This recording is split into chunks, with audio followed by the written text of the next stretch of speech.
Hello everyone. Today I will be talking about a game that I have recently started playing, Hoop.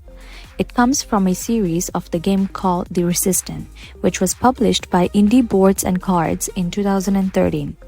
This game is all about bluffing and deduction. It is suitable for 14 plus, and in each game 2 to 6 people can play. Overall, it lasts about 10 to 15 minutes depending on the number of people. And the theme was set for Italian medieval city-state. Before I start telling you how to play the game, let me first introduce all of the cards and general actions. These are the 5 types of cards in the game, and there are 3 of each. So in total, we will have 15 cards and 50 coins. We have Duke, Assassin, Captain, Ambassador, and Contessa. And all of these cards have different actions and counteractions. If you are a Duke, then you are allowed to take 3 coins from the treasury and block anyone from getting 4 and 8, which I will explain later what it is. If you are an Assassin, then you can kill and influence with 3 coins only. If you are a Captain, then you can steal 2 coins from other players and block anyone from stealing yours. If you are an Ambassador, then you can exchange one of your cards which are you holding with the remaining cards on the table, and you can also block anyone from stealing your coins. Lastly, if you are a Contessa, you can block the assassination by the assassin.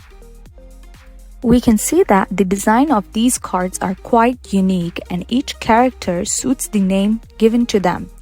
The coins also looks different from the other games such as Monopoly, as there are no numbers on it, and the picture on the coin looks like a sim.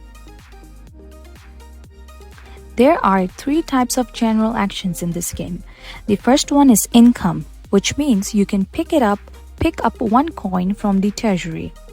4 and 8 meaning you can take 2 coins from the treasury, but you need to be careful as a Duke can block you from doing so, and you will end up losing your turn. And the last one is Coup. Coup means if you have 7 coins with you, then you can kill off and influence using those 7 coins, and nobody can stop you, not even Contessa. Now let's move on how to play the game. We will shuffle the cards, and each player will have 2 cards, which is also the maximum number of cards you will ever have. Everyone will have to do 1 action each turn.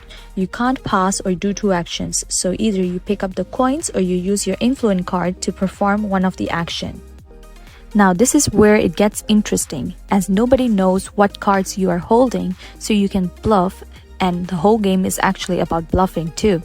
For example, if you have Captain and Contessa in your hand, you can still go ahead and pretend to be a Duke and pick up 3 coins. You just have to make sure that you don't get caught, because if somebody calls you out for bluffing and you were bluffing, then you will have to give up one of your cards. But if you were still pretending to be one of your own cards that you're holding in your hand and someone challenges you, then they lose one of the card. The last person left with a card or 2 will be the winner. Playing this game was and still is pretty intense for me, I would say, unlike other games such as Monopoly. There aren't many cards or different coins or currencies. To really understand how to play and when or when not to bluff, you have to play the game at least 1 or 2 times to get the concept, as I don't think it is possible to fully understand these strategies by just watching others play or listening to them. I think it is tricky to play the game with people whose body language you are familiar with, because it's relatively easy to tell when they are bluffing, but sometimes even that is a surprise. Initially, I thought it was just about you bluffing and getting away, but then it gets complicated because you also have to call out others' bluff. I also think a game like this illustrates people's personality traits, like safe players. They won't bluff, they won't risk calling out others, they will ideally choose killing people without hurting themselves, and then they are risk takers. They take risk, they risk their own lives, and they are risk thinkers. I think it's a very fun game. The wins and the lose don't really excite you as much as the process of playing it.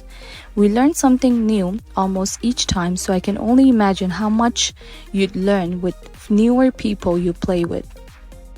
That's it for my video. Thank you.